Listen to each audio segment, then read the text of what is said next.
मुझे आज भी मुंबई की पहली बारिश की खुशबू याद है। मिट्टी की वो सोंधी महक जिसमें बचपन की यादें भीग जाती हैं।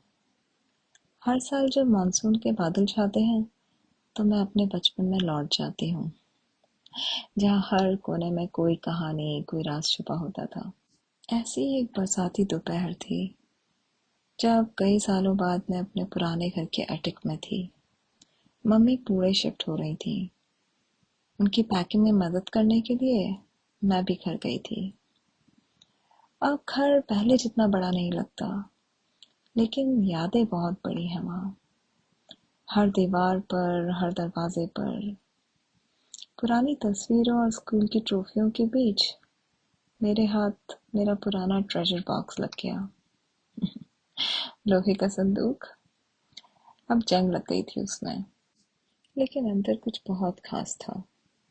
मैंने उसे धीरे से खोला। एक नीले रेशमी दुपट्टे में लिपटा हुआ, लाल फीते से बंधा खतों का बंडल था। दिल धड़क उठा। ये मेरे ही खत थे, जो मैंने कभी कबीर को लिखे थे, लेकिन भेजे नहीं। कबीर, मेरे बचपन का दोस्त, मेरा साथी, मेरा पहला प्यार। हम एक ही बिल्डिंग में रहते थे, एक दूसरे का टिफिन शेयर किया, स्कूल बस से बारिश देखी।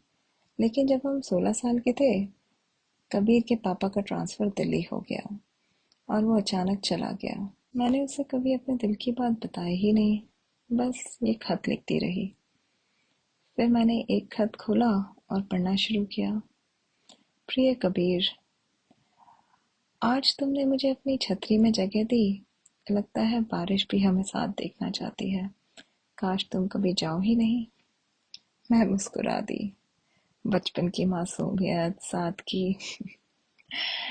फिर लिखा था, कबीर सुना है तुम दिल्ली जा रहे हो। ठीक से अलविदा भी नहीं कह पाई। उम्मीद है तुम मुझे खत लिखोगे। तुम्हारी बहुत याद आ रही है।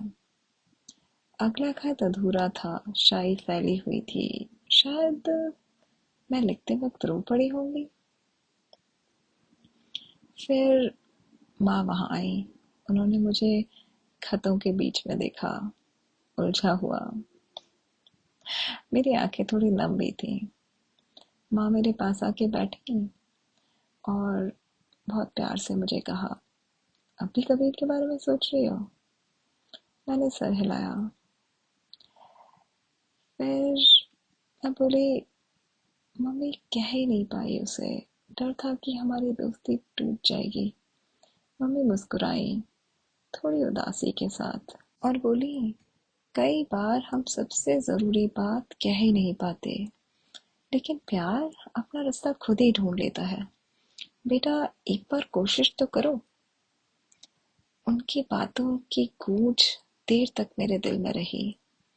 उस रात मैंने कबीर को ऑनलाइन ढूंढना शुरू किया। घंटों लगे पर आखिरकार मिल गया। वापस मुंबई में, जॉब के सिलसिले में। दिल जोर जोर से धड़क रहा था।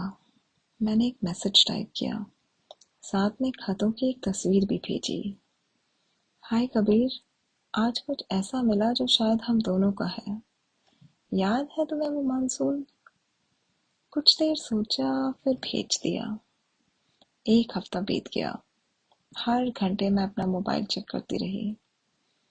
कोई मैसेज नहीं, कोई कॉल नहीं। फिर एक शुक्रवार की शाम, जब बारिश जोरों से हो रही थी, फोन बजा। आवाज आई, याद है कि भूल गई? कल 5 बजे पुरानी टी स्टॉल पे मिलो। और फोन रख दिया।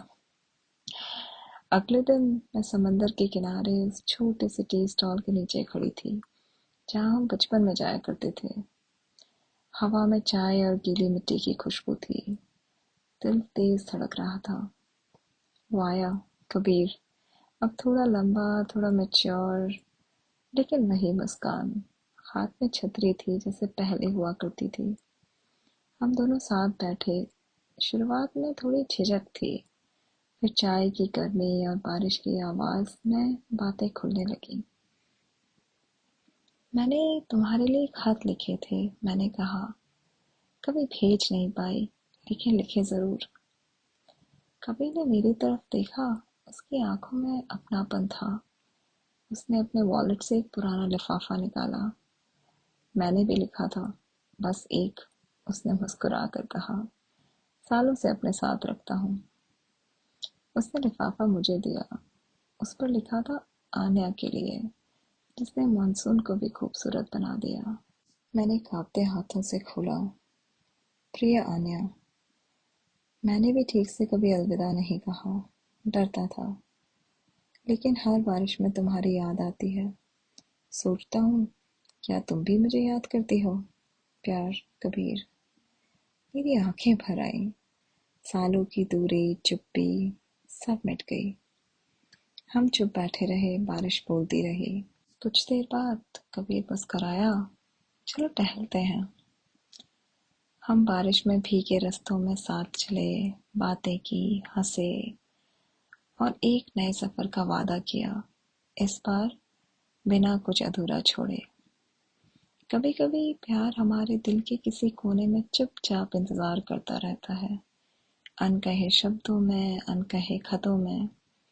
और कभी बस थोड़ी सी हिम्मत और पहली बारिश ही काफी होती है उसे फिर से जीने के लिए।